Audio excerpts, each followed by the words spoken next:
Hey guys, welcome to my new blog. कैसे हो आप सभी? अच्छे और मस्त होंगे। आज के ब्लॉग में मतलब मैं ये दिखाने वाली हूँ कि कल से मार्गशीर्ष महीना ऐसे मार्गशीर्ष महीना स्टार्ट हो चुका था, लेकिन उनका कल फर्स्ट गुरुवार है। इसलिए जो मैं आगे भी मैंने इसके ब्लॉग मैंने बनाए थे कि मैं जो पूजा करती हूँ, मतलब एक घट बनाते हैं उसकी हम पूजा करते हैं। इस बार 4 ही गुरुवार है, इसलिए मैं इस बार क्या क्या सामान लाई हूँ। मैं अगली बार तो मैं नहीं दिखा पाई थी, इसलिए मैं इस बार आपको अच्छे से दिखाऊंगी कि क्या क्या सामान लाते हैं। ये पूजा करने से सच्ची में एक शांति मिलती है घर में और एक पॉजिटिविटी आती है। इसलिए जो भी लेडीज है, आप लोगों को सबको मैं ये रिक्वेस्ट करती हूँ, अगर आप लोगों के कल्चर में माना जाता होगा कि मार्गशीर्ष महीने में गुरुवार ऐसे किए जाते हैं, तो आप भी ऐसे पूजा कीजिए। मैं आपको दिखाऊंगी कि कैसे पूजा होती है। इसके बाद पहले आपको मैं दिखाती हूँ कि सामान कैसे होता है। तब तक आप लोग प्लीज चैनल को लाइक, शेयर और सब्सक्राइब कर देना। ओके, तो आपको मैं सामान दिखाती हूँ मैं क्या क्या लाई हूँ। परसों ही मेरी मम्मी के साथ जाके मैं लेके आई, तो मैं सोचा था कि जब पूरा सामान सब ले लूंगी बाद में मैं वीडियो बना दूंगी कि मैंने क्या क्या लिया। वहाँ पे मैंने नहीं किया, वीडियो बनाया। सबसे पहले तो हमारे माता जी का मुकुट, मतलब माता जी का ये जो फेस आता है वो हमने लिया हुआ है। मैंने अगले साल भी लिया था, लेकिन मैंने वो उसका विसर्जन कर दिया। मैंने सोचा कि नेक्स्ट टाइम मैं नया ही लूंगी, अच्छा वाला ही लूंगी कि मतलब 5 साल को मुझे देखना नहीं पड़ेगा। तो इसलिए मैंने इस बार तो ये लिया। ये मैंने 700 का लिया था फेस का। इतना मुझे देख के इतना मुझे मन भाग गया था कि पूछो ही मत। कैसा कितने सारे ऐसे फेसेस थे, लेकिन इनको देख के पता नहीं मेरी नजर हट ही नहीं रही थी। तो मैंने बोला मुझे यही लेना है, इसलिए मैंने ये लिया। इतना नाजुक और मस्त दिख रहा है, आप देख ही सकते हो। उनके फेस देख के ऐसा लग रहा है कि हाँ सच्ची में माता जी घर पे आ चुके हैं। चल, फिर हमने उनके लिए कपड़े, मतलब जो साड़ी आती है, जो रेडीमेड की साड़ी आती है पूरी, ये मेरे पूरी मराठी स्टाइल में साड़ी ली है। ये ज्यादातर ये व्रत ज्यादा मराठी लोग ही करते हैं, महाराष्ट्र साइड ज्यादा इस दिन को माना जाता है। ये पूरी महाराष्ट्र स्टाइल की साड़ी है। ये हमारे में इसको काट पदरी बोलते हैं, या तो नवारी बोलते हैं, या तो पैठनी बोलते हैं। इतना मस्त कलर लग रहा था मुझे। ये ऐसी साड़ियों में ये कलर कॉम्बिनेशन मुझे बहुत पसंद होता है। इसमें ये नीचे की साड़ी होता है और पीछे दुपट्टा होता है। दुपट्टा मतलब हमारे जो माथे में जो बोलते हैं ना पदर रखा जाता है, मतलब घूंघट ऐसा, मतलब क्या पता, आई थिंक घूंघट ही बोला जाता है, हम तो पदर बोलते हैं। वो उनके माथे पे रखने के लिए पूरा पदर होता था। अगले साल बहुत छोटा था, इस बार मैंने अच्छे से बड़ा लिया साइज में। ये हमारी माता जी की साड़ी और पीछे उनका पदर है। फिर जो हमारा बाछट होता है उसके ऊपर मैंने पाथरने के लिए लाल कपड़ा आता है, लेकिन मैंने ये पहले से ऐसे रेडीमेड पूरा वेलवेट का ये मैं आसन लेके आई हूँ हमारे बाछट पर रखने के लिए। ये भी अच्छा था।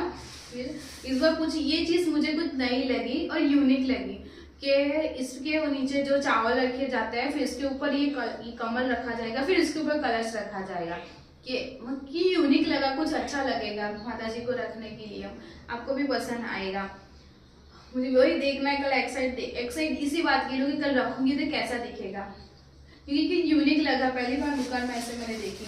ये मेरे चंद्रगुड़ वाले चांदे जो मेरे लिए मैं लेके आई हूँ टिकिया। फिर माता जी का श्रृंगार लेके आई हूँ उनके लिए, ये वजेड़ी। फिर हाँ, ये स्पेशल चीज होती है, माता जी की खोल भरी जाती है, मतलब हमारे में वटी बोलते हैं।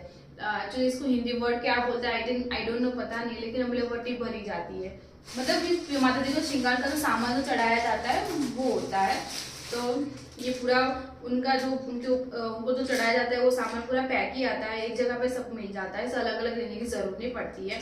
इसमें पूरा ये 5 चीज होती है, और चूड़ी और ये मंगलसूत्र के दाने और ये सब होता है। ये छोटी सी साड़ी होती है जो माता जी को चढ़ाई जाती है। फिर इस बार मैं कुछ अलग चीज लेके आई हूँ। मैं माता जी के लिए बाल लेके आई हूँ, मतलब ऐसा मुझे लुक क्रिएट करना था कि बाल के साथ पूरा माता जी को ऐसे मैं इमेजिन कर रही थी कि चलो इस बार कुछ अलग करें, इसलिए मैं ये बाल लेके आई थी। फिर आपने ये सेट तो आपने देख ही लिया। फिर माता जी की चुनरी, हमारे माता जी की मैंने चुनरी इस बार मैं बड़ी चुनरी लाई हूँ, क्योंकि अगले साल छोटी थी, इसलिए अगले साल मैंने फर्स्ट टाइम था, इसलिए मुझे इतना कुछ नॉलेज था नहीं, पर लेकिन करने के बाद मुझे आइडिया है कि हाँ कि ऐसे पूरा घट की स्थापना की जाती है और ऐसे सब कुछ होता है। फिर इसलिए इस बार मैं अच्छे से सब कुछ तैयारी करके रखी है कि अगले साल की तरह मतलब प्रॉब्लम ना हो। ये पूरा हमारी माता जी की चुनरी, इसमें बड़ी चुनरी लेके आई थी। ये पूरा मतलब कि आधी छोटी से पाता नहीं है। ये पंचतंत्र यंत्र होता है जो हमारे से लक्ष्मी माता का पूरा यंत्र है, ये कंपल्सरी रखा ही जाता है। फिर एक नथ लाई थी, नथ मैंने मम्मी ने ऑलरेडी उनको पहना दी थी माता जी को। ये आप इसके अंदर देख सकते हैं कि माता जी को नथ मम्मी ने ऑलरेडी पहना दी है। भी मस्त नथ थी, अच्छी नथ है। और मंगलसूत्र, मैं छोटा सा ही मंगलसूत्र लेके आई हूँ, बड़ा लाई नहीं हूँ मंगलसूत्र। फिर और भी थोड़ी सी श्रृंगार का सामान है जो मैंने अगले साल यूज किया, तो मैंने अच्छे से संभाल के रखा है कि ताकि इस बार वापस मैं उनको यूज करूँ। तो मैंने छुआ नहीं उस सामान को। चलो और मैं आपको दिखाती हूँ और क्या सामान होता है उसके अंदर। ये सब मैं अंदर साइड पे अभी रख दूँ। मेरी ईवा अभी अंदर, मैं सैमी को बोला खाली मुझे 10 मिनट दे दो, फटाफट से वीडियो बना ली दूँ, मेरा ब्लॉग तैयार कर ली दूँ, फिर उसको लेके आना बाहर, लेकिन हैरान करती है। फिर ये कल के लिए धूप, ये ना हमने मीशो से मंगवाए थे, बहुत सस्ते पड़े थे हमें। ये कल के लिए माता जी के लिए गजरा, फिर 5 पान होते वो रखने होते, फिर थोड़े फूल चढ़ाने के लिए फूल, फिर रुई तो ऐसे में लेके आई थी। ये अगरबत्ती, फिर हाँ माता जी को चढ़ाने के लिए 5 फ्रूट्स होते हैं, वो कंपलसरी 5 फ्रूट्स रखने पड़ते हैं। ये फिर सबसे इम्पोर्टेंट चीज़ होती है नारियल, जो हम कलश पे जो नारियल रखते हैं, इनके ऊपर हमें माता जी का फेस लगाना होता है। इसलिए सबसे इम्पोर्टेंट चीज़ है नारियल की, इनके बिना कोई पूजा हो ही नहीं सकती, इसलिए ये कंपलसरी नारियल चाहिए। आप फेस ना लगाओ तो कोई प्रॉब्लम नहीं है, पर इनको पूरा सजा के रखना होता है, इसलिए ये तो चाहिए बस गाइस। इधर इतना ही सामान सब होता है। फिर आप लोगों के अकॉर्डिंग है तो कोई मतलब बहुत अलग अलग प्लेस से सब कल ये पूजा की करते हैं, लेकिन हमारे साइड ऐसे ही पूजा होती है। इसलिए अब कल से पूजा स्टार्ट होगी, मैं पूरा मतलब पूरे कैसे मैं करती हूँ पूजा में आपको पूरा मैं दिखाऊंगी। ओके ठीक है, अभी मैं यहाँ पे ब्लॉग एंड कर देती हूँ। आप समझ चुके हो मैं क्या क्या सामान लिया है, और आपको नहीं समझ आए तो मुझे कमेंट में जरूर मुझे बोलना है कि आपको ये कौन सा सामान लिया, कहाँ से लिया, कैसे लिया, क्यों क्या आपसे यूज करना, जरूर पूछना, मैं आपको जरूर आंसर दूंगी उसका। ठीक है, अभी के लिए बाय और गुड नाइट, क्योंकि मेरे ब्लॉग की शुरुआत गुड नाइट में हुई है, इसलिए शुभ रात्रि, सब अच्छे और मस्त रहो और शांति से सो जाओ बिंदास होके। बाय, मिलते सब कल के ब्लॉग में। अब जाती हूँ मेरी ईवा के पास।